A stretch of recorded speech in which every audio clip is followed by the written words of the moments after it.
Hey Sega FCA, my name is Susanna Whidden, and I'm the Huddle leader at Berrien High School. Today I want to share a devotion with you from Job chapter 1, verses 1 through 12, but we'll focus on verses 6 through 12.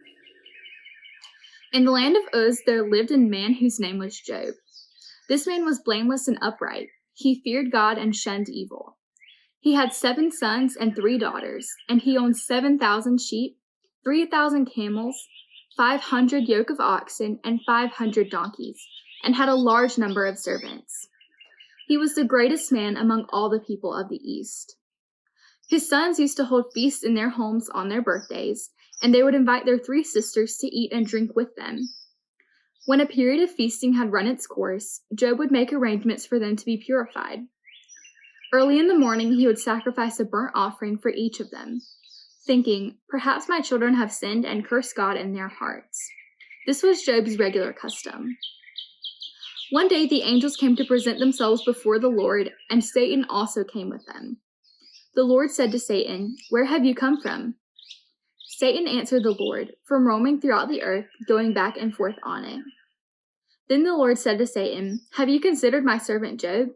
There is no one on earth like him. He is blameless and upright, a man who fears God and shuns evil."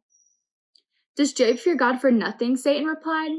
"Have you not put a hedge around him and his household and everything he has? You have blessed the work of his hands, so that his flocks and herds are spread throughout the land. But now stretch out your hand and strike everything he has, and he will surely curse you to your face." The Lord said to Satan, "Very well then, everything he has is in your power, but on the man himself do not lay a finger." Then Satan went out from the presence of the Lord. As I was reading this in my personal devotion a couple of weeks ago, something really stood out to me. The way God talked about Job. He says that Job is blameless, upright, a man who fears God and shuns evil. He even says that there is no one on earth like Job. This brought the question to my mind. What would God say about me? Would he say, "Have you considered Susanna? She's selfish. She's quick to anger. She's not a very good listener." What would he say? And what would he say about you?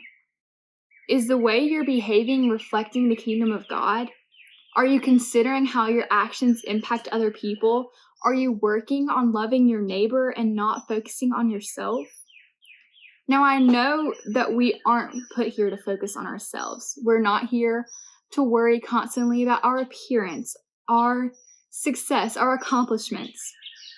But I think that the way God thinks of us is really important. So often we worry about what other people think.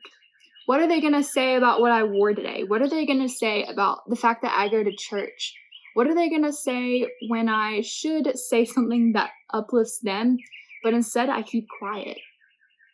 I don't know about you, but I don't want to focus on what other people think of me. And I know it's really hard in the age of social media to not worry, because all of us do at some point or another. We worry about what society is going to say. But that's not important at all. We weren't put here to honor society. In fact, we were put here for a small amount of time, just a blip on the long continuum of people on earth.